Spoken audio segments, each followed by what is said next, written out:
Le chant des sirènes. Le chant des sirènes.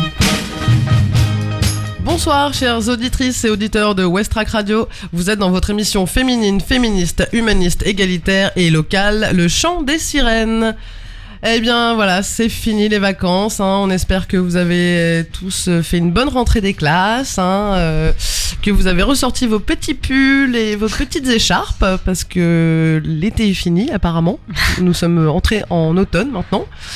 Mais voilà, pour vous réconforter, on est là tous les 15 jours, donc le lundi de 20h à 21h, pour parler d'actualité féministe, mais pas que, de femmes et d'hommes qui nous font vibrer par leur engagement, leur façon d'être et de vivre. On espère vous faire découvrir quelques pépites musicales. Ce soir, la programmation musicale a été laissée à Claire, qui va nous surprendre. C'est clair. Voilà. Autour de moi ce soir, on a Gabi. Alors Salut. Gabi, en plus c'est ta première émission. Bienvenue Gabi. Bienvenue Gabi. Merci. Donc Gabi, tu remplaces notre cher Gabriel qui s'en va découvrir des nouvelles contrées lointaines et vivre de nouvelles aventures en Colombie entre autres. Oui. On te fait des gros bisous. Oriane est la petite larme à l'œil quand même. Mais on compte sur toi Gabriel pour nous envoyer des petites news et tout et puis nous revenir les yeux pleines d'étoiles pour nous raconter tout ça. Ne nous oublie pas. Bah non. On a aussi Claire qui est parmi nous. Salut. Ça va ? Ouais, ça va. Bon, alors Claire, tu nous as fait la programmation musicale ce soir. Oui. Bon, c'est super. Franchement, ça m'a vachement soulagée. On a aussi Oriane. Oui. Coucou Oriane. Salut. Alors de quoi tu vas nous parler ? Oui, j'ai oublié de vous demander ça aussi. Je vais parler des représentations genrées dans la pop culture et plus spécifiquement dans les dessins animés Disney. Tout à fait. Et du coup, Gabriel, tu rebondiras un petit peu sur tout ça. Oui, en parlant plus spécifiquement du Petit Chaperon Rouge. J'ai équipe hâte complémentaire. j'ai hâte de vous écouter. Et toi, Caro ? On va parler actualité. Ok, super. On parlera aussi de l'expo qui arrive bientôt au Tetris Vivas Nos Queremos. On a fait une petite interview de Léa Collin, du coup, qui nous propose cette exposition. On vous en reparle tout de suite après. Mais d'abord, Caro, tu voulais nous donner des chiffres et des lettres ? Non, juste des chiffres. Alors bon, forcément, on n'a pas trop pu passer à côté. C'est à la rentrée là sur le chiffre grandissant, le compteur des féminicides en France. C'est un peu malsain. C'est un peu malsain. Voilà, il y a quelque chose d'un peu dérangeant dans ce décompte. Très morbide. Une de plus. De quelque chose qui devient presque un peu distant. On a l'impression de compter des pommes et des poires. Alors, mais bon, après, c'est que les faits sont là et ça permet en effet voilà, les chiffres sont parlants, malheureusement. Voilà, quand, notamment au moment où la 100e femme a été tuée par son conjoint ou ex-conjointe, forcément, c'est des chiffres symboliques. Donc, ça a pas mal circulé. Et d'autant plus que c'est arrivé là en début septembre et qu'en fait le Grenelle des violences conjugales s'est ouvert à Matignon là, le 3 septembre pendant 3 mois jusqu'au fin novembre. Donc des discussions avec les professionnels, les associations féministes, mais pas que, qui vont s'enclencher sur comment qu'est-ce qu'on peut faire. Voilà, bon courage les gars et les filles. Donc voilà, à la fois ce petit côté compteur là, ça m'a un peu gêné à la rentrée, mais en même temps le chiffre il est hyper alarmant et un féminicide c'est déjà beaucoup trop. Et en fait, je me suis un peu fait l'avocat du diable quand j'ai vu tous les chiffres et je me suis dit tiens, je me demande combien d'hommes. Alors on peut pas appeler ça homicide parce que d'ailleurs féminicide pardon, c'est pas le bon terme. Enfin, c'est un peu discuté. Le vrai terme c'est uxoricide, c'est femme tuée par son mari, par son conjoint. Et féminicide, là on l'interprète plutôt comme un génocide. Une femme. Oui, un peu. Pour moi c'est un peu ça. Une femme tuée par son conjoint ou ex-conjoint, ou sinon on pourrait parler plutôt de mort violente au sein du couple. Voilà. Et je me suis demandé donc du coup combien d'hommes étaient tués par leur conjointe ou ex-conjointe, ou conjoint et ex-conjoint dans les deux sens. Il y a aussi dans les relations homosexuelles bien évidemment, et malheureusement il y a aussi des meurtres dans tous les des deux côtés. Et voilà, j'ai cherché des chiffres et en fait il y a une étude qui a été réalisée par la délégation aux victimes au ministère de l'Intérieur, et en 2016 donc pour 123 femmes tuées par leur conjoint ou ex-conjoint, on comptait 34 hommes tués par leur conjointe ou ex-conjointe. Donc grosso modo un tiers. Quand même. Voilà, un tiers ou 3, 6, non, un quart plutôt. Vive l'amour. Voilà, un quart d'hommes pour 3/4 de femmes à peu près. Ouais. Alors après, je vous passe, il y a plein de chiffres aussi sur les enfants, les victimes collatérales, etc. Youpia. Sachant, enfin, il y a aussi, j'en parlais hier avec une amie aussi, qui disait que effectivement ce chiffre, il est un peu à modérer parce que c'est souvent aussi des femmes qui tuent leur mari ou leur ex-conjoint, mais parce qu'elles sont victimes elles aussi. Voilà, alors c'est pas pour minimiser les Bien victimes hommes, parce qu'il y a quand même 34, voilà, c'était en 2016, 34 hommes qui sont tués par leur conjointe ou ex-conjointe, et a priori, selon le ministère, il y a la moitié de ces hommes qui étaient reconnus comme auteurs de violences. Donc, on parle pas de légitime défense, mais il y avait déjà eu une alerte, voilà, de ces hommes dans le cadre de leur relation conjugale. Voilà. Et après, je me suis demandé aussi, bon voilà, ces chiffres, c'est important de les communiquer, mais en fait, c'est quoi les solutions possibles ? Parce que finalement, en France, on a quand même un arsenal juridique qui est existant, qui est hyper fort. Enfin, il y a quand même plein de choses qui existent. Et il y a plein de professionnels qui disent qu'il est juste pas suffisamment bien appliqué et pas de façon égalitaire.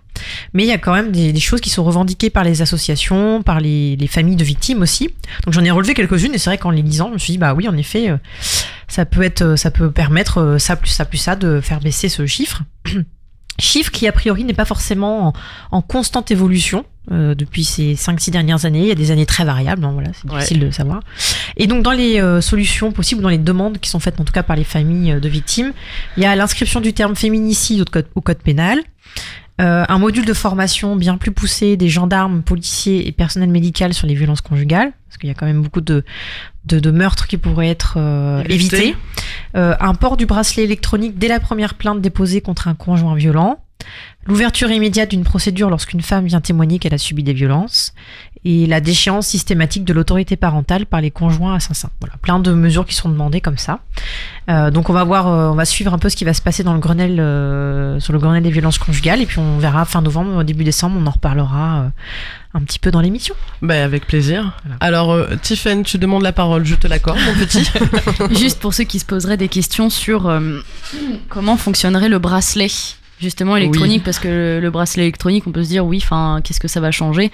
En fait, il y aurait aussi un capteur avec que porterait la femme qui encourt le danger et donc qui... ça c'est un nouveau C'est ça, c'est le nouveau système, mais je pense que c'est de ça que parle Caro en fait, sur parce que c'est l'État qui veut mettre ça en place. Et en gros, parce que on a vu aussi que la plupart des féminicides avaient lieu après une première plainte de violence déjà, et que du coup c'était en attente de jugement ou quoi que ce soit que les féminicides avaient lieu. Et du coup, en attendant tout ça, les hommes en général avaient une restriction en fait de distance qu'ils ne tenaient pas, sauf que impossible de toute façon de les contrôler ces restrictions-là, à part s'il y a plainte, je l'ai vu ou quoi que ce soit. Et du coup, ce serait un capteur que la femme porterait, qui serait relié au bracelet, et si le bracelet se rapproche trop, ça envoie un signal en gros à la police et aux forces de l'ordre. Géolocalisé. Voilà, comme les colliers pour les chiens. Pardon, c'est pas drôle. Voilà. Ok, bon, alors en cette rentrée, hein, c'est pas toujours très pop-pop les nouvelles, mais c'est comme ça, hein, la vie, c'est pas toujours très drôle. Moi, je voulais vous parler d'une petite note d'optimisme, en fait. C'est juste voilà, une campagne Ulule d'une amie qui s'appelle Doris Le Matiolan, en fait, qui a tenu un blog pendant son traitement de prévention de la récidive d'un cancer du sein. Et en fait, donc son blog a été beaucoup consulté, et du coup elle aimerait faire un livre en fait de son expérience pour aider justement les femmes qui traversent cette dure épreuve, voilà, pour essayer d'aborder chaque étape en fait du traitement de façon un peu plus optimiste, et puis voilà, qui pourrait aider aussi les femmes qui vont vivre ça en leur apportant un peu de réconfort. Donc c'est le Ulule, on va le partager, le livre s'appellera Du Noir au Rose, et il reste 15 jours en fait pour participer, donc on le mettra sur le petit podcast de l'émission. Voilà, c'est une belle initiative, je trouve. Et voilà, on va se faire une petite pause musicale, ma petite Claire. Allez. Alors, qu'est-ce que tu nous as ramené, un morceau sympa, Ouais, pop ouais, bah oui, bah ce soir, notre émission étant sous le signe de la gaieté, hein, je vous propose d'écouter un morceau. Voilà. Je vous propose d'écouter un morceau du groupe belge Whispering Sons. Donc Whispering Songs, c'est du ouais, je leur dis une deuxième fois. C'est du post-punk assez sombre où la mélancolie se mêle à l'urgence des vies que l'on mène, on vient d'en parler. J'ai lu dans New Noise que leur composition était absolument imparable, voire addictive, et je confirme. Les 5 membres de Whispering Songs, en plus de nous offrir des mélodies accrocheuses, nous plongent dans les abysses avec la voix rauque, androgyne, mystérieuse de Fen, la chanteuse du groupe. Le morceau Alone est extrait de leur premier album sorti en avril 2018. Il fait référence à la série Twin Peaks et évoque la tendance à l'isolement de la chanteuse. Donc je vous invite également à découvrir en live un live qui est sur YouTube et qui est intitulé Live at AB, ancienne Belgique, qui est super chouette. Enfin, moi j'ai adoré. Et donc on écoute tout de suite Alone de Whispering Songs.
Voilà, vous êtes toujours dans le chant des sirènes sur Westrack Radio.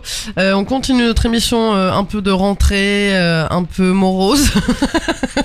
Comme non, le temps. pas morose, mais... Non, mais je plaisante.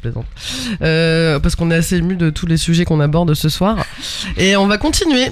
Ma petite Claire. Oui, on va vous présenter l'interview qu'on a faite avec Caro de Léa Collin, qui propose du coup l'exposition Vivas nos Queremos au Tetris, qui aura lieu du 18 septembre au 5 octobre. Voilà, c'est Léa Collin qui fait partie de Oser le féminisme et du réseau HF aussi pour la parité homme-femme dans les arts et la culture, voilà. En Normandie. Voilà, tout à fait, merci Caro. Et voilà, qui va nous parler de cette expo qui fait la part belle aux affiches faites par des femmes, mais je n'en dis pas plus parce qu'elle va tout expliquer. Voilà, on l'écoute, Léa Collin. Bonjour Léa. Bonjour. Donc, tu es à l'origine de l'exposition Vivas nos Queremos qui va se tenir au Tetris du 18 septembre au 5 octobre. Est-ce que tu peux te présenter rapidement et puis nous en dire un peu plus sur cette initiative ? Moi, je suis régisseuse d'œuvres d'art de formation et je suis aussi porte-parole de l'association Oser le féminisme. Et en fait, cette exposition Vivas nos Queremos, c'est une façon de faire se rejoindre ces deux centres d'intérêt, en fait, mon intérêt pour l'art et puis mon engagement féministe. Comment t'es venue l'origine de ce projet ? Comment tu es arrivée jusqu'à très précisément ce mouvement féministe mexicain ?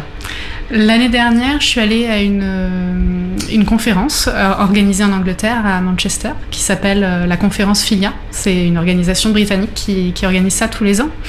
Et elles essayent de faire venir des femmes qui viennent d'un peu partout dans le monde.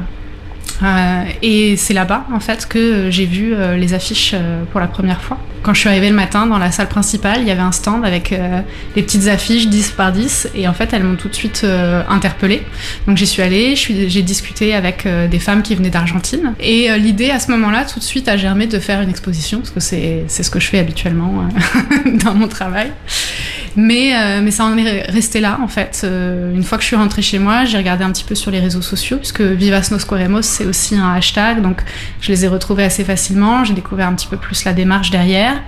Et finalement, c'est que... Alors ça, c'était au mois d'octobre 2017, et c'est qu'en 2018, au mois d'avril 2018, que je me suis dit que je pouvais pousser le projet un petit peu plus loin quand l'association HF a lancé un appel à projet pour faire les journées du matrimoine. Et du coup, je me suis dit, tiens, ça serait intéressant à présenter dans le cadre des journées du matrimoine. Et donc, à ce moment-là, j'ai écrit un premier projet que j'ai envoyé à HF. Et cette association m'a mis en contact avec le Tetris. Et donc, voilà, de fil en aiguille, c'est comme ça que je suis arrivée à porter ce projet d'exposition. Et est-ce que tu peux nous en dire un peu plus du coup sur ces affiches en fait, Vivas nos Queremos, d'où elles viennent, les femmes qui ont créé ce mouvement Le mouvement, il est né au Mexique en 2014. C'était des femmes qui se sont rencontrées dans un atelier de gravure, qui avaient envie de nouveaux projets, de projets en commun et qui faisaient le même constat, qui se disaient qu'il y avait peu d'espace qui était pour les femmes et géré par des femmes. Donc elles se sont dit, on va se réunir ensemble pour faire de la gravure et puis partager nos expériences. Et donc elles sont parties de là et au fur et à mesure est née l'envie d'exprimer leur solidarité en fait avec les femmes du Mexique qui subissent des violences. Et donc elles ont créé des premières images avec ce slogan Vivas nos Queremos, qui veut dire on se veut vivante, parce que c'était pour protester contre les féminicides, contre les agressions sexuelles, contre les viols. En 2015, au moment où le mouvement a pris de l'ampleur au Mexique et en Argentine, c'était 5 femmes assassinées par jour. Juste de femmes assassinées. Ouais. Après, les femmes disparues, on a encore plus de mal à les recenser. Donc c'est très présent dans le quotidien des femmes, surtout à Mexico, par exemple. Il y a beaucoup de disparitions dans le métro. Donc les femmes qui sortent de chez elles, qui veulent aller travailler, qui doivent prendre le métro, elles vivent avec cette peur en permanence. C'était très très présent et c'est aussi pour ça qu'elles ont eu envie finalement de se rassembler au départ et d'essayer de transformer la peur en un message positif et de réappropriation de l'espace public, de réappropriation de son image aussi, parce qu'elle se place un petit peu en réaction aux médias de masse qui qui montrent ces violences mais qui ont tendance à les normaliser. Donc voilà, elles ont commencé à faire ces gravures ensemble avec le mot Vivas nos queremos, et puis ensuite elles sortaient dans les rues pour aller les coller à l'extérieur et à partager la campagne sur les réseaux sociaux. Et ça a été très vite repris par l'Argentine, où là, en 2015 justement, il y avait un mouvement très important contre les féminicides qui s'appelle Ni una menos, qui veut dire pas une de moins. Alors la situation est peut-être un peu moins alarmante qu'au Mexique, mais malgré tout, en 2015, c'était 2 femmes qui mouraient tous les 3 jours. Et puis là, depuis 2018, c'est passé à une femme tuée toutes les 18 heures. Et finalement, donc en Argentine, elles ont repris le concept. Elles ont peut-être encore plus travaillé la dimension collective parce qu'elles se réunissaient dans des maisons de quartier de Buenos Aires. Et le but, c'était que toutes les femmes puissent participer, quel que soit le parcours artistique, quoi. C'est n'importe quelle femme qui a envie de s'exprimer peut aller à ces ateliers et travailler sur une gravure. Et donc elles ont lancé elles aussi leur campagne graphique. Elles ont ouvert la campagne graphique en proposant à toutes les personnes qui avaient envie de participer en envoyant leur gravure. Et puis petit à petit, ça s'est propagé à d'autres pays d'Amérique latine. Donc là en 2018, il y a des premières images qui sont apparues au Brésil. On sait qu'il y a un groupe au Pérou.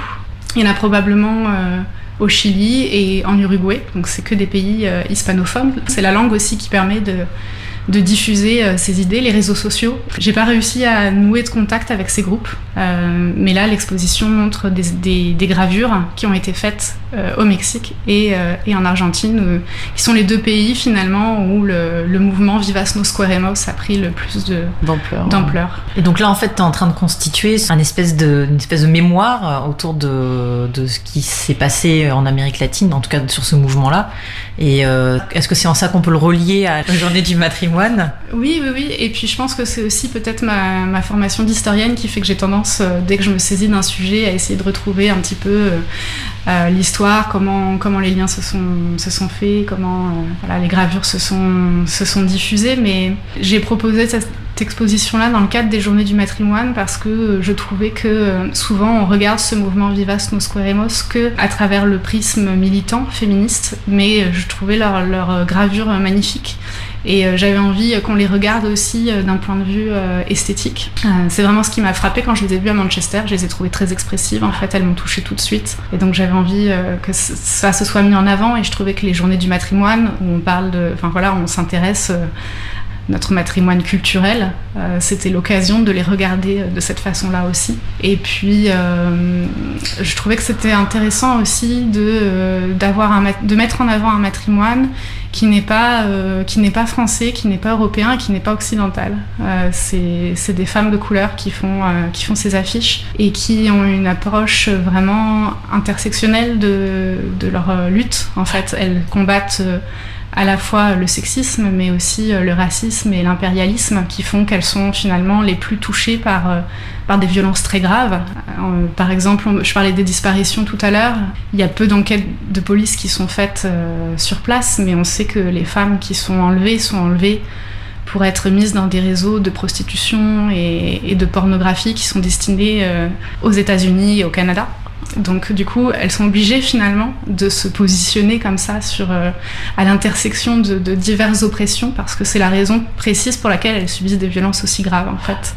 C'est la première fois que l'exposition est montée et c'est la première fois que ces affiches sont montrées en France. Forcément, en ce moment, on est en plein dans l'actualité sur les nombres de féminicides en France. Justement, quel lien tu fais entre ce qui se passe en Amérique latine et en France ? Quand je me suis lancée dans ce projet d'exposition, en fait, on parlait pas autant des féminicides.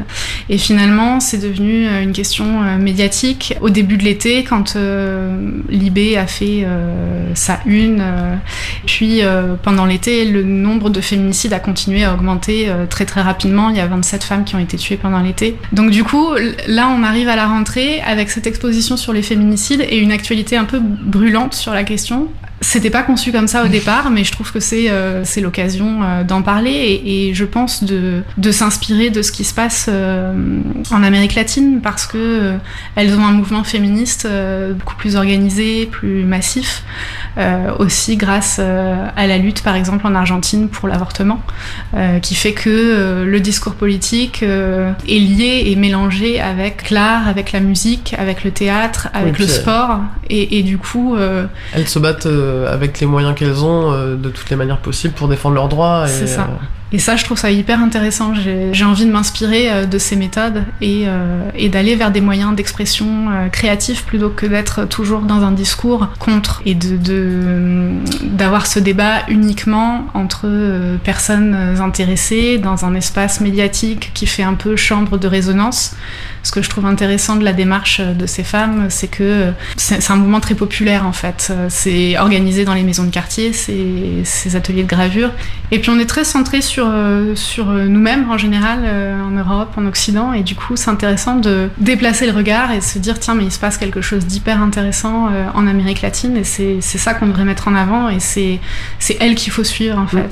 Bah, c'est très bien. Bah, merci beaucoup Léa. On a hâte de découvrir l'exposition du coup à partir du 18 septembre au Tetris.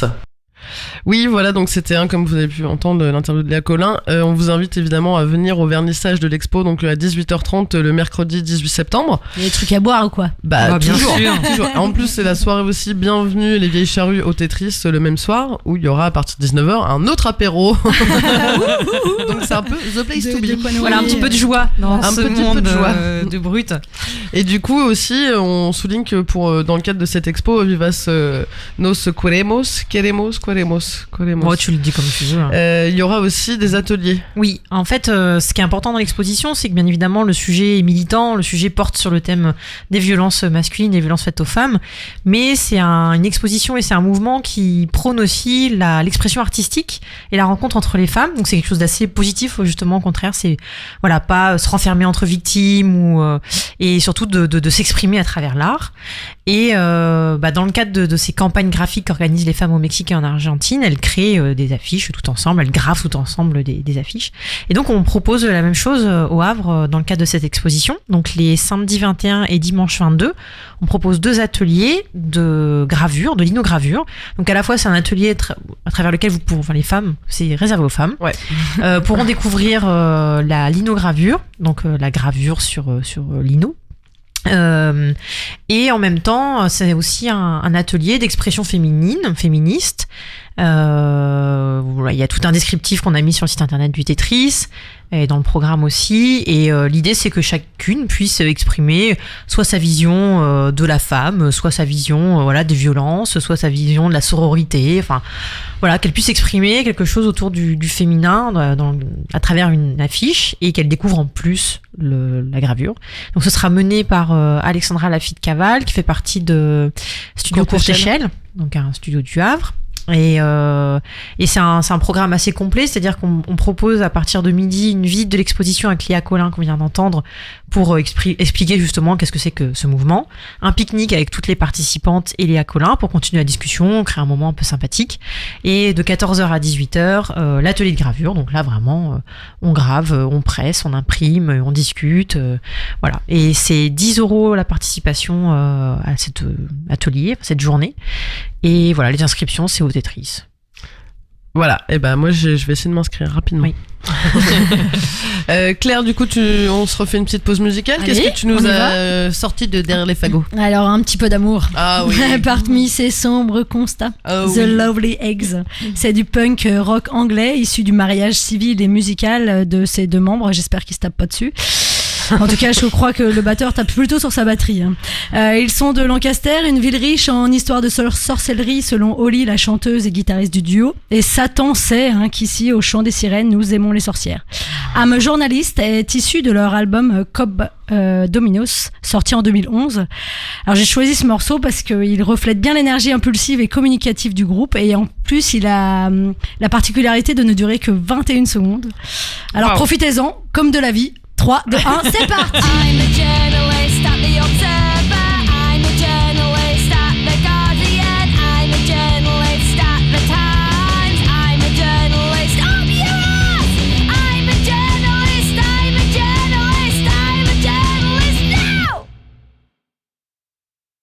Micro, ouais. Bon, ouais, c'était un peu court, hein, je vous l'accorde. Alors tout de suite, un deuxième morceau de Lovely Eggs, Don't Look at Me. Look at him with his dog dirt eyes. Look at him with his dog dirt eyes. Look at her with the rabbit's fur teeth. Look at him with his dressing gown nose. Look at her with the cul-de-sac arms. Look at him with his wheelchair heart. Look at her with the car boot bones. Look at him, look at him, look at him, look at her. Don't look at me, I don't like it. Don't look at her, she doesn't like it. Don't look at him, he doesn't like it. And don't look at her, cause everyone knows she's got a washing line smile. Look at her with a washing line smile. Look at her with a washing line smile. Look at him with his dog dirt eyes. Look at her with the rabbit's fur teeth. Look at him with his dressing gown nose. Look at her with a car boot bones. Look at him with his wheelchair heart. Look at her, look at her, look at her, look at her. Don't look at me, I don't like it. Don't look at him, he doesn't like it.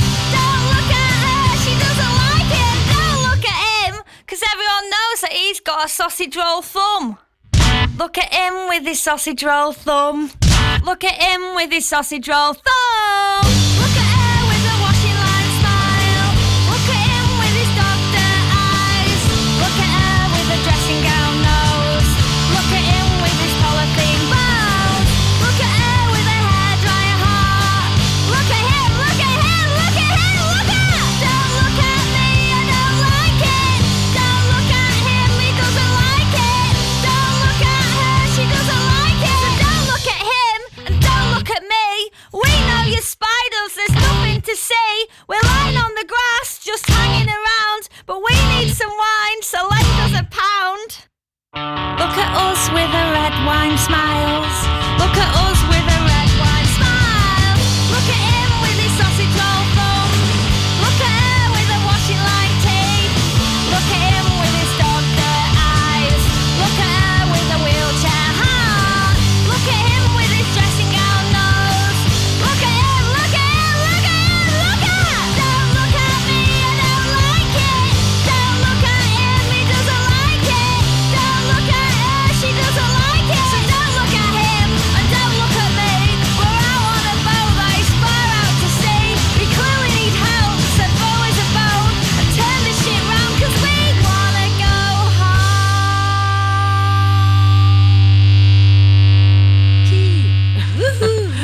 Moi j'adore. Ah, ça respire la vie, hein. Bah, et la tout à fait, transpiration. tout à fait. et- Bah, c'est ça. Voilà, vous êtes bien dans le chant des sirènes. Un chant de sirène, ouais. C'est ça. Et ben moi j'adore. En tout cas, j'ai hâte de les voir en concert, hein, j'espère. Du coup, on passe à la petite chronique ou pas, enfin pas la petite, la chronique de Oriane et Gabriel. Oui, alors moi je vais vous parler, enfin Gabriel aussi, des représentations genrées dans la pop culture. Donc déjà, qu'est-ce que j'entends par là ? Donc pour moi, ce sont les représentations ou les images à la fois des femmes et des hommes qui sont véhiculées dans les magazines, les séries télé, la musique, voilà, tout ce qui nous entoure. Or, la pop culture, au sens de culture populaire, elle représente une influence non négligeable dans nos comportements. Entre guillemets, elle va nous façonner un petit peu, parce que, à la différence des animaux, les hommes, donc ici j'entends l'espèce humaine, ce sont des êtres sociaux qui sont doués de raison, c'est-à-dire qu'ils sont ancrés dans une société, dans un contexte culturel. Donc c'est Bourdieu, mais aussi d'autres sociologues, qui vont développer le concept de socialisation, avec à la fois une socialisation primaire et une socialisation secondaire. Donc la socialisation primaire, c'est celle qui passe par la famille notamment. Dans son ouvrage Le sens pratique, Bourdieu rappelle que cette première étape de socialisation d'un individu, elle va être précoce, durable, intense et au départ, elle est sans concurrence directe. Par exemple, pour les idées politiques, c'est vrai que quand on est enfant, on répète quand même très souvent les idées de ses parents. Parce que déjà, on n'a pas forcément les capacités encore pour analyser c'est clair. son environnement. Parfois, ça n'arrive jamais. Et deuxièmement, parce que finalement, on n'a entendu que cette vérité-là, entre guillemets. Mais au fil de la vie, la socialisation primaire, elle va être challengée par la socialisation secondaire. C'est celle que l'on acquiert en côtoyant des amis, des collègues, en s'informant via les médias par exemple. Et la pop culture, elle se situe donc à cheval sur ces deux types de socialisation. Nos références culturelles, elles sont à la fois le produit de ce dont notre entourage familial nous a nourris, mais aussi en grandissant des centres d'intérêt que nous avons pu développer. Autrement dit, le milieu, l'environnement social dans lequel nous naissons a un impact important sur le reste de notre vie. Pour autant, en tout cas d'un point de vue personnel, je pense pas qu'on puisse non plus parler de déterminisme social au sens où on ne pourrait jamais s'extirper de notre socialisation primaire. Heureusement, les êtres humains, comme je l'ai rappelé auparavant, ce sont des animaux doués de raison et donc de capacité d'analyse.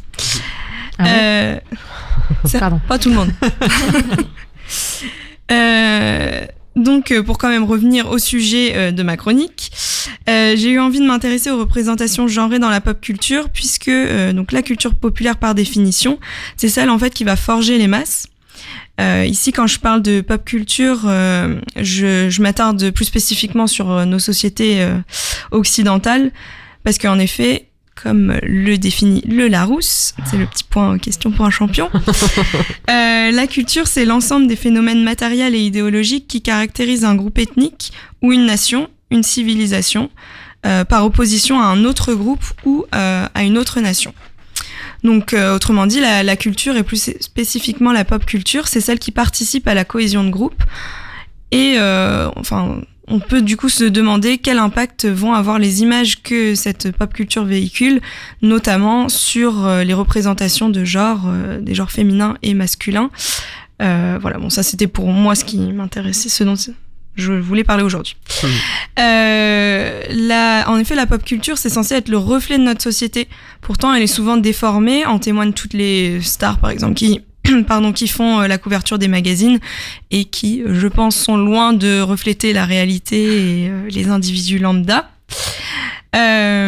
Et aujourd'hui, j'ai voulu parler plus spécifiquement des représentations genrées dans les dessins animés Disney. Parce qu'en fait, ces dessins animés, ils s'adressent quand même plutôt à un public qui est principalement jeune. J'en regarde encore. Hein, bah oui, on en regarde tous. Hein. Bah oui. Voilà. Avec mon œil d'adulte. Mais c'est au départ, quand on les voit quand on est enfant, on est encore quand même très influençable et malléable. Et puis émerveillé aussi. Oui, il y a mais là, j'avoue que j'allais être plus oui, négative. bah j'imagine. Mais je ne regrette pas, hein, maman, merci de m'avoir fait regarder les princesses Disney. Donc, si on analyse très brièvement les dessins animés Disney, et surtout les premiers, parce que c'est vrai qu'actuellement, les choses ont tendance à un petit peu changer, il y a un petit peu plus de diversité, on va dire. Un petit peu. Un petit peu. Voilà. C'est lentement, on évolue. Donc le schéma narratif, c'est vrai que souvent dans ces dessins animés, il est assez similaire. Bon, on a une princesse, on a un prince, ils vivent des péripéties avant de finalement se marier, de vivre heureux et d'avoir plein d'enfants. En règle générale, la figure masculine, c'est plutôt un chevalier ou quelqu'un qui a un potentiel princier, aventurier. Au contraire, la princesse, c'est une jeune demoiselle en détresse, ou du moins un peu perdue et en quête ultime du grand amour. Autrement dit, la princesse, elle ne peut se réaliser complètement sans son prince, tandis que le prince, lui, avant de la rencontrer, il vit plein d'aventures, il fait plein de trucs. Bon, je schématise un peu, mais qu'est-ce que ça induit en fait d'avoir ces images comme ça rabâchées en permanence ? Bah, ça induit que déjà la norme, si on croit à Walt Disney, ce serait forcément un couple hétérosexuel, plutôt blanc, toujours beau, qui s'aime d'un amour fou au premier regard. Et ça induirait également qu'on a un ou une âme sœur uniquement sur cette terre. Ça sous-entend également que les femmes sont un petit peu des petites choses toutes menues et fragiles. Parce que quand même, si on regarde les princesses, elles sont toujours... en général, elles sont plus jeunes que le prince, plus petites. Elles sont très fines, avec des grands yeux d'ingénu. C'est ça. C'est le corset.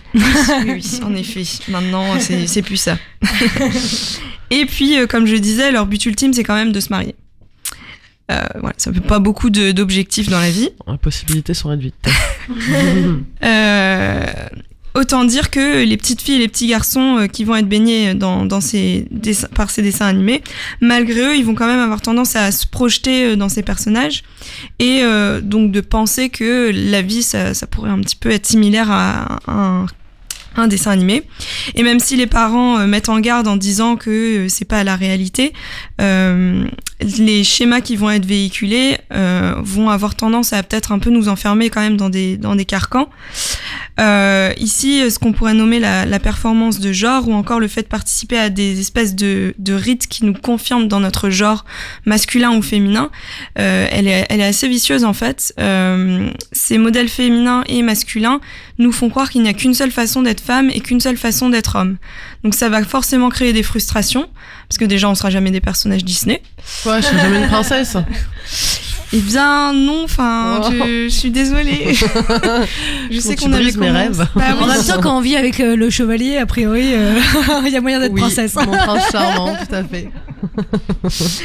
Et donc, on expliquera après.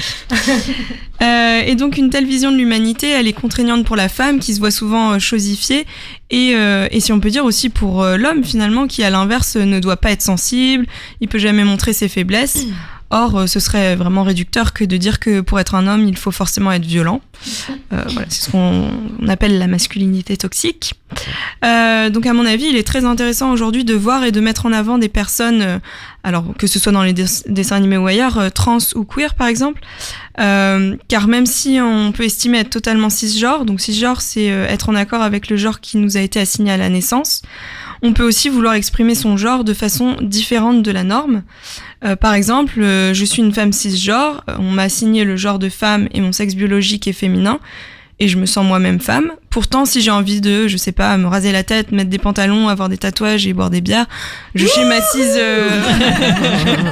Non mais je schématise, enfin on fait ce qu'on veut. Et, mais tu serais un garçon manqué. Et voilà. Et non mais ça justement, l'expression garçon manqué, je trouve que c'est déjà une insulte. Quoi. Bah, c'est hyper péjoratif, ça veut dire que t'as raté de... Tu serais déjà raté. C'est con, t'étais à pas grand-chose d'être un garçon, un peu le but ultime, et en fait non, c'est bah voilà, on dit jamais une fille manquée pour les mecs, parce que... Surtout que ça n'a rien à voir. Oui, qui dit garçon manqué dit fille réussie aussi. Ouais. Tout à fait. Excuse-nous. Et donc voilà, enfin en gros, on a les attributs qu'on se choisit et ça fait pas de nous moins une femme ou moins un homme.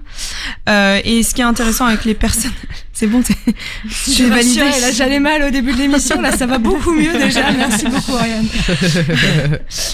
Et donc, les personnes trans, du fait qu'elles aient la chance immense, mais aussi la lourde tâche de redéfinir leur genre, elles peuvent justement s'extirper des cases trop étriquées et dictées par notre société.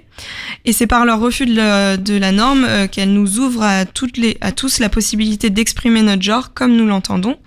Donc voilà, Walt Disney et sa vision de la princesse, chose fragile, femme au foyer, on aura sans doute pris un coup et ça fait pas de mal. Tout à fait. Mais est-ce que justement je suis pas très calée en dessins animés qui sont sortis ces 10 dernières années, est-ce qu'il n'y a pas des choses qui ont quand même un petit peu évolué, alors à la minime, mais la Reine des Neiges. Ouais, Reine des Neiges. Bon, c'est vrai que ça. Finalement, elle finit avec un garçon ou pas, non? Oui, là aussi, non, je sais plus. Pas la parce que Reine des Neiges, c'est vrai qu'elle est un peu, elle est solitaire. Elle a une mission, un combat. Ouais, mais elle est libérée et délivrée. Ouais, justement. Mais le personnage principal de la Reine des Neiges, c'est pas vraiment la Reine des Neiges, c'est plutôt sa sœur. Et sa sœur finit. En fait, c'est ça, elle tombe amoureuse d'un garçon qui finalement est un mauvais garçon pour trouver un bon garçon. Et oui, non mais bien sûr. Je dis pas que ça révolutionne tout. Mais je pense que par opportunisme aussi, politique, sociologique, marketing, de plus en plus, on va avoir des dessins animés avec des héroïnes. Mais je sais plus, il y a pas de dessin animé. Il y a Rebelle, oui. Il y a Rebelle, mais encore Rebelle, en fait, limite, ok, mais c'est pareil, en fait, c'est à l'époque des Vikings et c'est le papa bourru qui est en train d'éduquer son enfant et qui finalement aurait voulu avoir un. Enfin, voilà. On y va à petits pas. Ouais, c'est ça. Merci Oriane. Mais du coup, Gabrielle, toi, tu nous avais préparé aussi la vraie histoire du petit chaperon rouge. Voilà, donc je rebondis totalement sur ce que Oriane vient de dire. Et je vais avoir une perspective un peu plus historique, par contre, en racontant la vraie histoire du petit chaperon rouge. On va tous la connaître, on t'écoute. Et comment on a détourné la signification originelle du petit chaperon rouge pour en faire quelque chose de très masculin. On connaît bien sûr tous et toutes l'histoire du Petit Chaperon Rouge, ce conte qui retrace le parcours d'une petite fille missionnée par sa maman pour aller porter à sa grand-mère une brioche et un petit pot de beurre, puis dévorée par le vilain méchant loup, après avoir eu avec cet animal bourreau le plus étrange des dialogues, tire la chevillette et la bobinacera, etc. C'est clair. La violence de la scène de dévoration a marqué l'esprit de chacun, de chacune. Elle n'est pourtant que la partie émergée des origines de ce récit. Ce conte, comme l'immense majorité d'ailleurs des contes de notre enfance, nous vient du fond des âges, des temps reculés du Moyen-Âge, où le folklore se mêle intimement aux croyances chrétiennes. Je voudrais ce soir évoquer l'histoire de cette histoire, justement, celle d'un détournement progressif qui nous montrera comment ce récit d'initiation, qui interrogeait d'abord les paradoxes de la puberté féminine, a fait l'objet d'une aseptisation progressive, a servi un objectif moralisateur et aussi paternaliste. À leur origine, les contes n'étaient pas destinés aux enfants. On les racontait autour du foyer lors des longues soirées d'hiver, mais aussi pour accompagner les travaux pénibles du filage de la laine, par exemple, ou du foulage du raisin, etc. C'est ainsi que s'explique sans doute peut-être la grande violence perceptible dans ces récits qui font frémir avec délectation les petits et les grands. La plus ancienne version connue du Petit Chaperon Rouge est un conte qui a été collecté au début du XXe siècle dans la région de Nevers et qui est sans doute proche de la version médiévale. Dans ce conte, la petite fille doit apporter un pot de lait et une époigne, c'est-à-dire un pain, une brioche, à sa grand-mère. 2 chemins mènent à sa maison. Le chemin dit des aiguilles et celui des épingles. La petite choisit celui des aiguilles. Arrivé chez sa grand-mère, déjà tuée par le loup, l'enfant va manger la viande proposée par le loup qui n'est autre que le cadavre de sa grand-mère. C'est hyper glauque. Le loup va donc lui demander ensuite de se déshabiller et de le rejoindre dans le lit. Après le traditionnel dialogue « Que vous avez une grande bouche, c'est pour mieux te manger, mon enfant », la petite fille s'échappe puis regagne sa maison. Elle voulait partir, en fait, le loup l'attache avec une petite ficelle, mais la petite fille s'échappe très facilement. Cette version médiévale est sensiblement différente de ces versions ultérieures. Et on peut l'interpréter comme un récit lié à l'initiation des filles. Sa violence va jusqu'à l'évocation du cannibalisme. Le vocabulaire dans ce conte de la tradition orale, le vocabulaire des travaux d'aiguille, un savoir-faire typiquement féminin à l'époque, est extrêmement développé.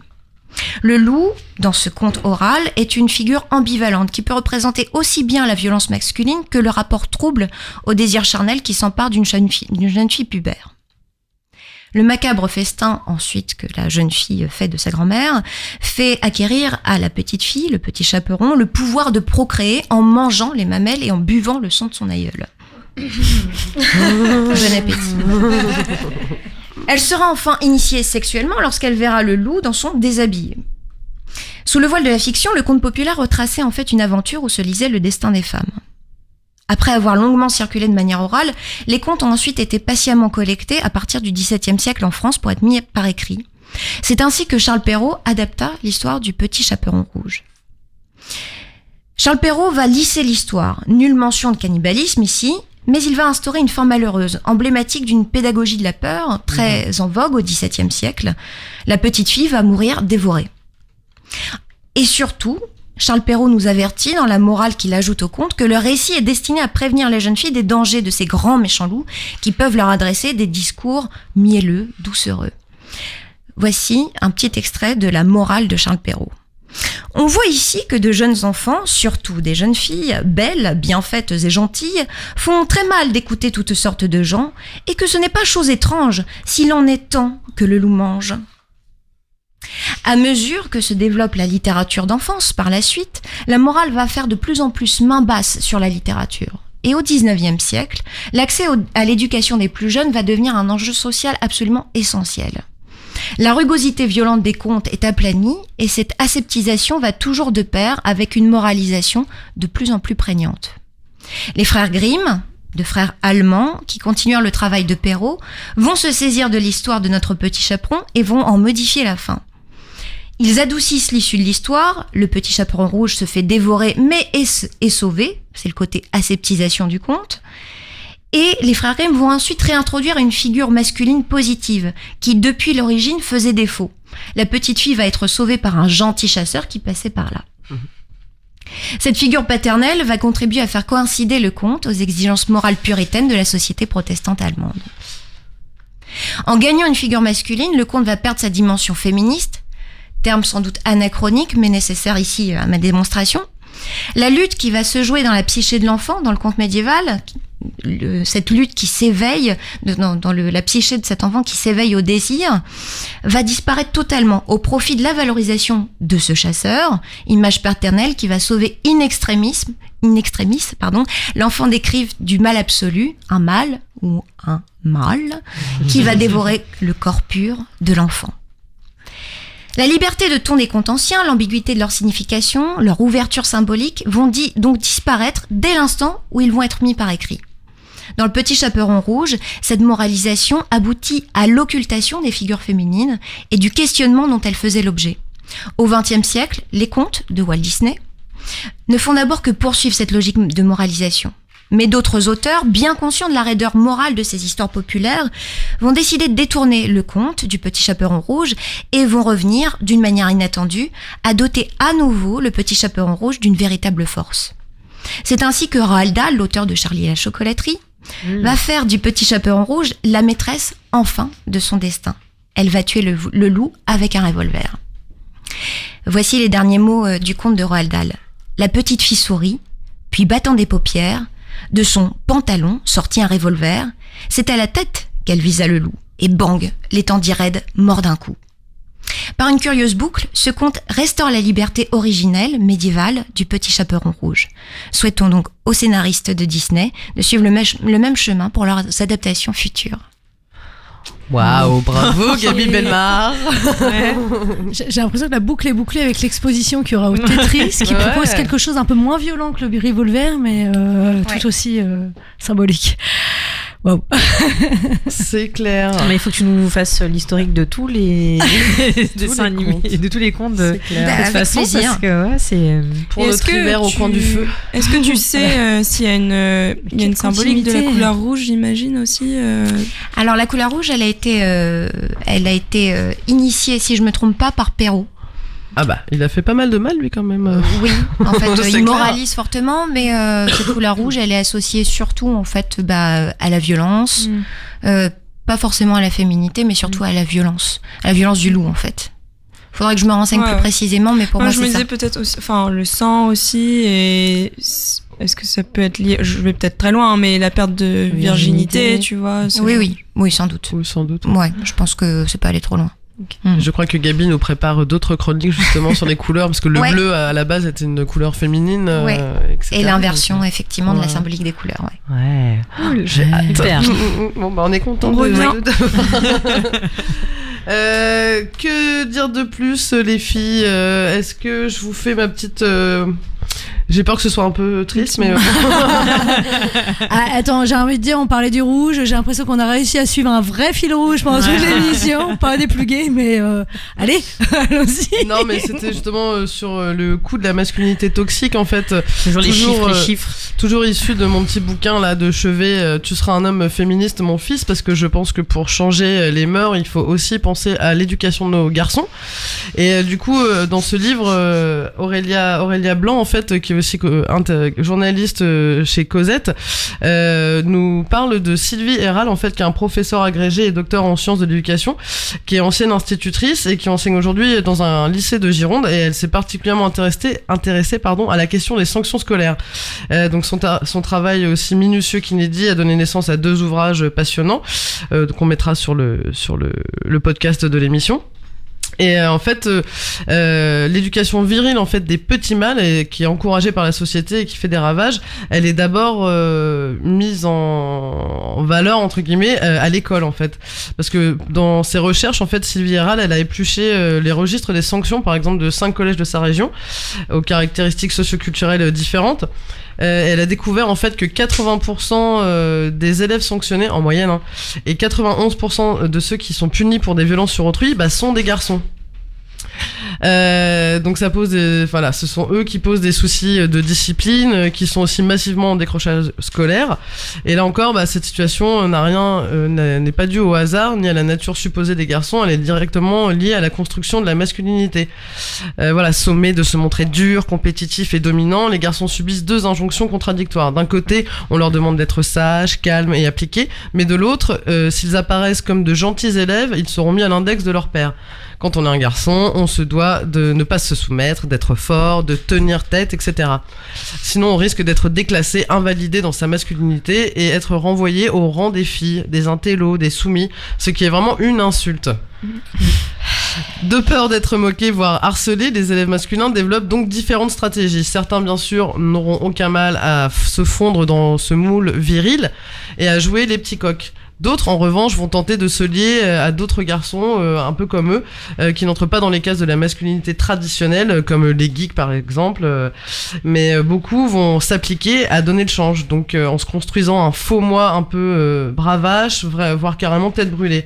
Et c'est pas les punitions qui vont les convaincre de s'assagir, bien au contraire, puisque les cancres qui squattent régulièrement les bureaux CPE et les conseils de discipline, remplis à 90% de garçons, elle s'est rendue compte que très souvent, en fait, les sanctions, c'est plus un effet contre-productif et c'est plus des médailles pour eux, des médailles de virilité. Et les punitions viennent renforcer ce qu'elles prétendent combattre, en fait.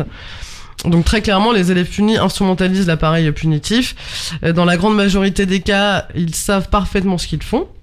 Ils le disent eux-mêmes, ils le font parce qu'ils en tirent des bénéfices secondaires très importants en termes de notoriété, de reconnaissance de leur masculinité et de leur hétéronormativité.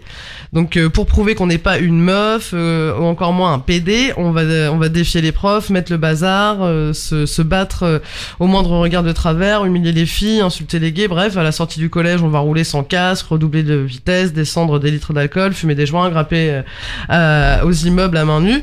Dans la course à la virilité, en fait, la transgression et la violence restent les deux principaux moteurs, en fait. Et cette course, elle s'arrête pas à la fin de l'adolescence, et tout au long de la vie, en fait, cet impératif viril continue de structurer la masculinité. Il n'y a qu'à regarder du coup les chiffres, en fait, de façon écrasante, la violence sociale et masculine. Elle est aujourd'hui aussi sur les garçons, quoi, parce que en gros il y a 75% des morts de la route qui sont des garçons, 92% des personnes qui se tuent en deux roues, c'est des garçons, 92% aussi des conducteurs impliqués dans des accidents mortels et avec un taux d'alcoolémie dépassant le taux légal, plus de 96% des détenus sont des garçons, 97% des personnes condamnées pour violence conjugale sont des garçons, 80% des morts par overdose. Je suis désolée. Tu vas me finir. Je vais tuer le game. Et 59% des élèves décrocheurs. En fait, il faut se rendre à l'évidence que la masculinité toxique, elle tue déjà beaucoup d'hommes et puis elle coûte cher aussi à ceux qui les entourent. Donc, faut en finir avec les stéréotypes virilisme. En plus, ils n'arrivent jamais à atteindre leur idéal. Bref, ça coûte cher à tout le monde. Bon, je vais m'arrêter là parce que je crois que je vais déprimer tout le monde. Mais bon, voilà, faut arrêter de s'acharner à éduquer les garçons à l'aune de la sacro-sainte virilité et leur proposer d'autres choses, en fait. Parce que, voilà, un garçon, ça peut pleurer aussi. Enfin, voilà, les éduquer différemment et je pense que c'est là aussi qu'on trouvera la solution. On devrait donner ton livre à toutes les mamans à la maternité. Non, mais cela dit, je pense que je vais vous en lire beaucoup. Moi, je sais pas, j'ai envie de donner un petit exemple rapidement, mais mon fils, j'ai pas du tout l'impression de l'élever dans cette masculinité toxique. Malgré tout, régulièrement, il me donne des petits doudous qui sont un peu féminins pour me dire ça c'est pour la cousine. Pourquoi, pour qui, je sais pas. Et les gamins avec qui il s'accroche, qui il se prend d'affection à l'école, c'est celui qui fait la bagarre. Oui, mais c'est pas que l'éducation parentale, c'est tout ce qui entoure. C'est l'école. Donc c'est fou parce que t'as pourtant l'impression de faire dans l'égalité au max, mais voilà, tu viens de me finir. Bon, je suis désolée, mais tu vas quand même nous finir aussi avec un petit dernier morceau avant de se quitter. Des plus gais. Oui, la grisaille automnale pointant son nez, avec elle déjà la nostalgie de l'été. Je vous invite à compenser les coups de bourre, les coups de blues de la rentrée, en savourant devant un feu de cheminée et en regardant les feuilles roussir et tomber le dernier album de Chelsea Wolfe, qui sortira ce vendredi 13 septembre 2019. Les mélodies de cette sorcière gothique américaine, qu'elle soit folk ou plus radicalement rock, sont teintées d'obscurité. rassurante ou oppressante, elle vous plonge dans un univers où l'imaginaire de chacun et de chacune saura trouver comment le peupler. Pour ce 6e album, Birds of Violence, beaucoup plus sobre qu'Ice Spoon le précédent, Chelsea Wolfe nous propose des morceaux plus dépouillés, plus acoustiques, inspirés d'une véritable pause. Inspiré d'une véritable pause que s'est imposée la chanteuse. On écoute tout de suite American Darkness et on vous embrasse. On vous embrasse, on vous retrouve dans 15 jours. Bisous. Des gros bisous.